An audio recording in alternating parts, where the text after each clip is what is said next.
Les infos sorties avec le mensuel Farandole. Exposition à découvrir à l'hôtel spa Le Calendal, une exposition intitulée Protein et le tout signé de Laurent Barrera, à voir jusqu'au 23 mars prochain. Et pour nous en parler, donc, nous avons l'artiste en ligne. Bonjour Laurent Barrera. Bonjour. Protein, est-ce que c'est en lien avec protéines ou ça n'a rien à voir? Non, c'est pas vraiment.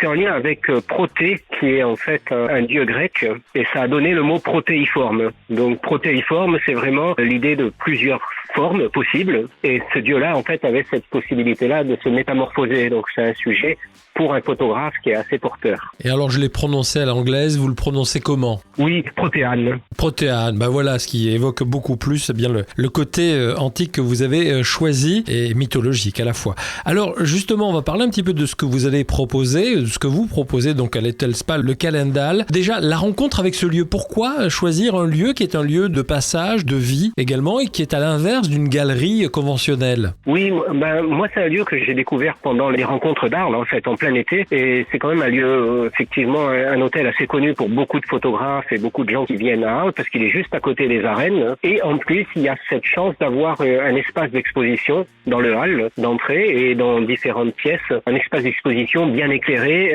qui met vraiment en valeur les photos. Donc, idéalement, c'est le top, ça serait d'y exposer en plein été, mais j'ai trouvé intéressant quand la Fontaine Obscure, donc qui est l'association qui organise la programmation, m'a contacté, enfin pour cette expo. J'ai trouvé ça intéressant également de le faire hors saison, parce qu'on ne touche pas tout à fait le même public non plus que celui des rencontres d'Arles l'été. Et c'est vrai que moi j'aime beaucoup ce lieu. Arles, vous connaissez bien sûr, lieu iconique en ce qui concerne la photographie, et le parcours qui est le vôtre est ponctué de nombreux rendez-vous. Si je dis avec une carrière internationale, je n'exagère pas. Hein. Oui.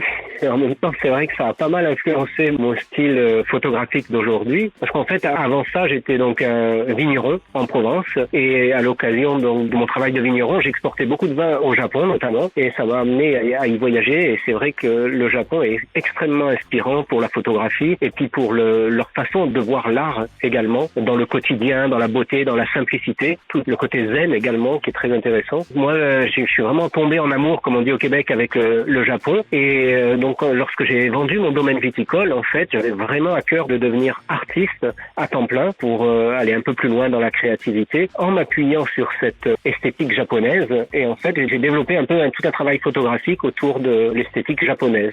Mais on est loin du Japon avec Arles, hein, c'est vrai. Pour en revenir à ce travail, est-ce qu'il est un petit peu onirique comme la mythologie justement avec Protéane et donc ce côté protéiforme que vous avez choisi? Oui, tout à fait. Alors c'est vrai que dans la photographie, il y a vraiment plusieurs branches. Il y en a qui vont être très documentaire et plutôt même reporter presque. Et moi, j'aime bien amener en fait quelque chose un petit peu plus libre et un peu plus poétique. Déjà parce que décrire la réalité comme telle, je trouve que les journalistes le font très bien. Donc quand on est artiste, je trouvais ça pas mal d'aller un petit peu plus loin et de proposer une vision un petit peu plus rêvée, on va dire, de la réalité, tout en s'appuyant effectivement sur la réalité. Parce que là, ça parle bien d'un territoire qui est la vallée du Rhône, la basse vallée du Rhône, centrée sur Arles, mais je voulais le traiter de façon un peu différente. Qu'est-ce qu'on y retrouve pour donner comme ça une image à nos amis auditeurs? Et le mieux, bien sûr, c'est de venir découvrir sur place le travail photographique et le vôtre. Qu'est-ce qu'on va leur donner comme matière, entre guillemets, à contempler, à voir et à découvrir? Alors, c'est essentiellement des paysages ou des impressions, en fait. C'est vraiment un itinéraire le long du Rhône, avec un petit focus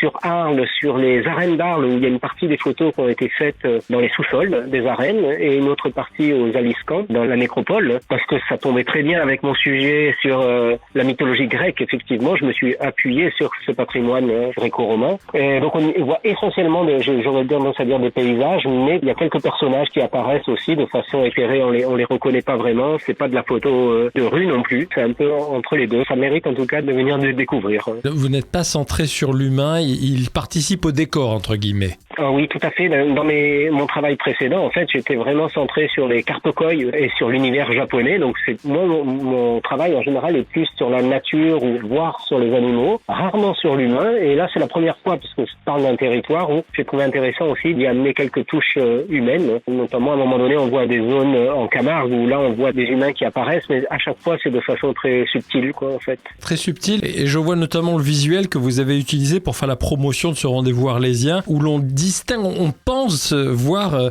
une tête, tout simplement, mais surtout, on voit la mer et son horizon, où là, l'image est beaucoup plus nette. Et c'est vrai que le personnage, lui, est flou, vaporeux, entre guillemets. Oui, tout à fait, ouais. Théoriquement, en fait, c'est la fin de ma série où on arrive sur l'estuaire du Rhône, donc c'est vraiment une plage en Camargue où on voyait en l'occurrence, c'était une dame avec les cheveux gris qui regardait l'océan, mais j'aimais bien garder ce côté flou pour, en fait, laisser la place à y voir, ça peut être un personnage où chacun peut s'identifier. Et ce qui était important, là, c'était cette idée de voir l'océan derrière. Et même dans l'expo, il y a une grande photo comme ça où on voit la mer Méditerranée de façon très sobre. Et en tirage qui fait 1 mètre sur 1,33 m. Donc, c'est un peu la fin de l'expo. C'est comme si le Rhône se terminait dans la mer. Et cette mer-là, c'est là où vit Proté, le dieu, donc le fils de Poséidon. Et quelque part, c'était bien de terminer avec cette touche-là qui effectivement n'est pas du tout humaine. Enfin, à peine ce personnage qui regarde la mer, mais qui est assez poétique et évocatrice.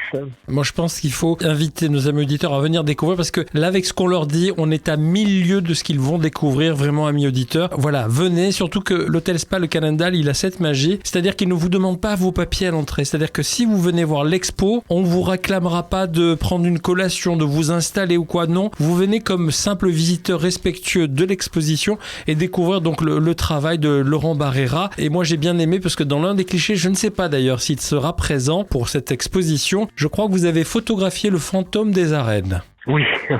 Donc en fait, en l'occurrence, c'était ma femme qui posait, mais de façon assez floue et habillée tout en blanc. Donc c'est pour suggérer effectivement le fantôme, mais je l'avais pas vu comme ça. Mais il y a quelque chose de très fantomatique dans cette photo-là. Petite analogie avec le fantôme de l'opéra, mais bon, chacun, oui. Vous savez, chaque spectateur a sa vision de la chose et son interprétation. Il y a un temps qui est fort sympathique, c'est celui du vernissage. C'est ce vendredi 2 février, 18h30. C'est un temps qui est important pour l'artiste que vous êtes. Oui, parce que c'est justement le moment en fait de répondre aussi aux questions et de partager. Et moi-même, quand je vais dans les vernissages, en fait, j'aime bien voir l'auteur, parce que en fait, on comprend un petit peu mieux aussi ce qui est derrière le travail, quoi. Il y a le travail, c'est-à-dire les photos et la scénographie, c'est une chose. Et puis il y a l'intention, et en posant des questions, c'est toujours intéressant de partager. Alors moi, je serai là pour ça, pour répondre aux questions et puis pour profiter de ce moment-là autour d'un bon vin provençal pour pouvoir partager. Ouais. À consommer avec modération, bien entendu. En tout cas, moi, je vous invite, amis auditeurs, à venir découvrir cette exposition à l'hôtel Spa Le Calendal, donc Protéane et non pas Protéine, comme je l'ai dit tout à l'heure, jusqu'au 23 mars dans les horaires d'ouverture. Merci en tout cas, Laurent Barrera. On aurait pu passer 1 heure à converser et à échanger autour de la passion qu'est la vôtre, de l'art photographique, mais ça sera un plaisir que de venir vous rencontrer à Arles, à l'hôtel Spa Le Calendal. Merci beaucoup à vous, et puis merci à Soleil FM également pour s'intéresser à tous les aspects culturels locaux. Merci. Eh bien, merci à vous. Les infos sorties avec Farandole, le mensuel gratuit de vos loisirs en Provence, disponible également sur internet www.journal-farandole.com. Farandole, c'est 40 communes qui animent vos envies.